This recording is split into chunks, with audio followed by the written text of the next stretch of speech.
Morning guys, it's Karen Langston from Parents & Co. Hope you had a good weekend. Weather was absolutely amazing on Friday and Saturday. I mean, that was just incredible and great if you were doing some VE celebrations, isolated VE celebrations. We made some scones and had a little cream tea outside in the garden, which was lovely. So yeah, so back to windy, colder weather today, but hey, you know, it's the start of another week. So this week I'm back to doing again Monday, Tuesday, Thursday, Friday little chats with you. We'll be following different little topics on each of those days.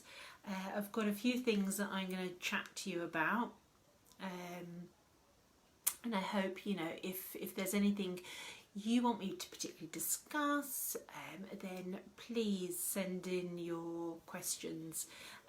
You know, just post a message on Facebook or DM me, and I'm more than happy to look at other little kind of subjects or issues that maybe as new mummies you're facing.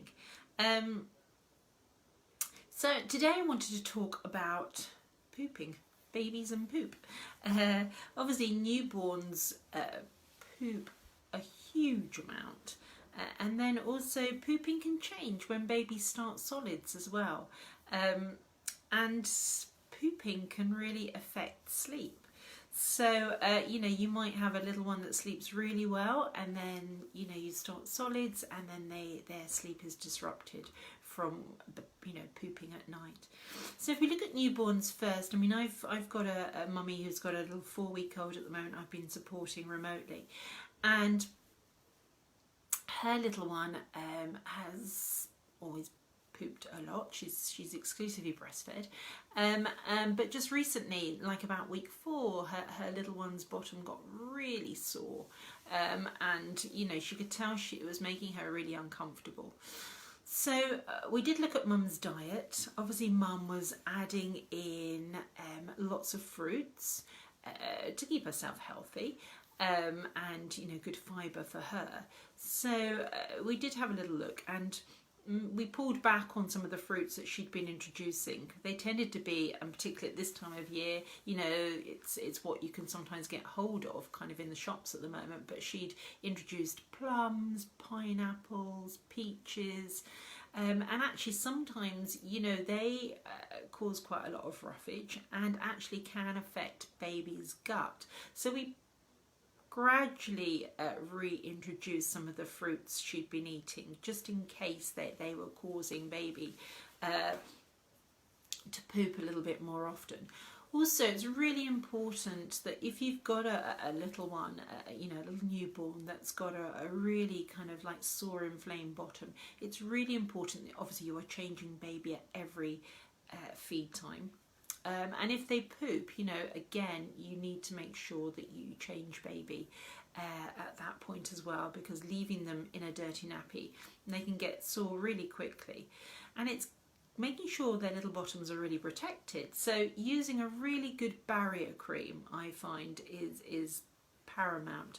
So, and, you know, really kind of lather it on baby's little bottom in between nappy changes, because obviously that will offer some protection. Also allowing some air to baby's bottom. You know, in the newborns, obviously mums are a bit worried about kind of like weeing and pooping, but, you know, just loosening baby's nappy, putting, if you've got the kind of little kind of pads that you put on their changing mat, and maybe put a towel underneath, you know, then you can kind of like leave them without a nappy on. One thing I quite like doing is doing some tummy time with baby. So again, as I spoke last week about when I was doing massage, we spoke about lifting baby up slightly on a towel or a blanket, so rolling it into a cylinder shape to cause, you know, to enable baby to kind of like be lifted up slightly. I find just giving them some tummy time and completely pulling the nappy off their bottom and allowing their little bottoms to have some air is a really good way to give them some free nappy time. And that, you know, that is important because they're in nappies a huge amount, and when they're tiny, you know, they're weeing and pooping, you know, massively. There's lots of nappy creams on the market. I actually really quite like this one, the Mediterranean. It's, you know, if baby is really sore and you're really struggling to kind of like, you know, control the nappy rash, I find this one's a really good one, particularly using it just short term to help kind of you know, manage their you know, the actual soreness and the skin texture as well. So so that's a really good one. But as I said, there's loads on the market. You know, there's Sudocrem, which, you know, is quite strong, but again, if you've got a really nasty nappy rash with your baby, you know, you want to try and get it under control, and then once it's back under control, you know, then you can kind of like start applying just that nice kind of barrier cream that's going to kind of like help to protect baby's bottom. And what I tend to do as well is, if baby has got a really kind of sore bottom, is I go back to cleaning baby's bottom with cotton wool and water. So nice warm water, cotton wool, and just making sure that once you've kind of cleaned baby up, that you're dabbing the area, making sure it's nice and dry afterwards. You know, I've had some babies that have been so sore that even using those water wipes kind of like aren't comfortable for baby. And I just make sure, I've even used a little hairdryer from a great distance on a very, very low setting, just to make sure baby's little bottom is nice and dry afterwards if they've been really, really sore. So going back to cotton wool and water, I find is just more gentle for baby. Also, I find, and this again is not just for, not necessarily for newborns, but kind of for babies slightly older, 3 months and above, is going up a nappy size, and particularly at night and nap times. So that just helps kind of like contain a little bit more kind of, you know, wee, and can help them with kind of like during those sleep times. If you find that you've started weaning baby, their poo can definitely change consistency and how often they go. And, you know, you may have had a little one that's just started, you know, weaning, and they've been good little sleepers up until now, and then boop, they're pooping in the middle of the night and it's waking them up. So as weaning goes on, just maybe look at the foods that you're giving them. I try and give more high fibre foods earlier in the day, so they have an opportunity to poop earlier. And some people say that giving them starchy foods kind of like as their last meal in the evening, their tea time meal, can actually help with kind of like pooping, you know, things like sweet potato, that kind of thing, so that it doesn't encourage them to poop at night. I'd also look at, you know, if you are finding that you feel that pooping is disrupting their sleep, you know, is it the fact that they're pooping that's waking them up, or are they waking up and then pooping? So maybe sometimes it is more to do with kind of their sleep. Maybe they're going through a growth spurt and they're just waking a little bit more, but then you find that, you know, when you go in, that they have pooped. But as I said, it may just be that they've woken up and then they've pooped. So sometimes it is kind of, maybe you need to be looking a little bit more at their sleep patterns and their habits, and you might just need a bit more support with things like their sleep.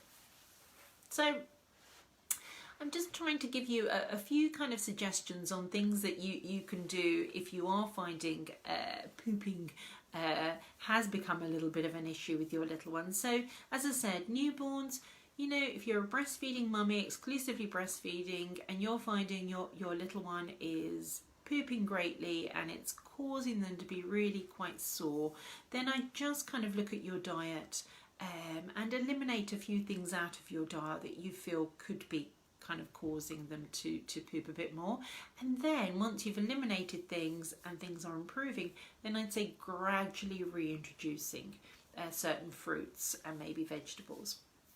If your little one is older and they're already weaned and they've been on solid foods for a little while, and you're finding that they are pooping kind of during the night or during nap times, and that's really kind of affecting their sleep, then I would definitely kind of look at kind of like what foods you're giving them at what particular times of the day. Again, simple little tweaks to their daily menu can really help as well. And thirdly, maybe it's more about their sleep. There are other factors to why their sleep is being affected, not necessarily because they're pooping. As I said, it's more they're waking and then they poop. So maybe you need a little bit more support with their sleep. And if you do, then please get in touch. I'm more than happy to give you some support and discuss your kind of like little one's individual kind of issues. I hope that's helped. I look forward to seeing you tomorrow. I'll have a new little topic of conversation. Things will be based around sleep this week, back on kind of like sleep, and obviously newborn mummies who are just experiencing that kind of not having that kind of hands-on support maybe from other family members that might just be experiencing little issues that crop up with their little newborns, that they just want some simple suggestions that might be able to kind of like help them during this particular time. So I look forward to seeing you tomorrow. Be on around about 10:30, and I hope you have a great Monday, and I'll see you tomorrow. Bye for now.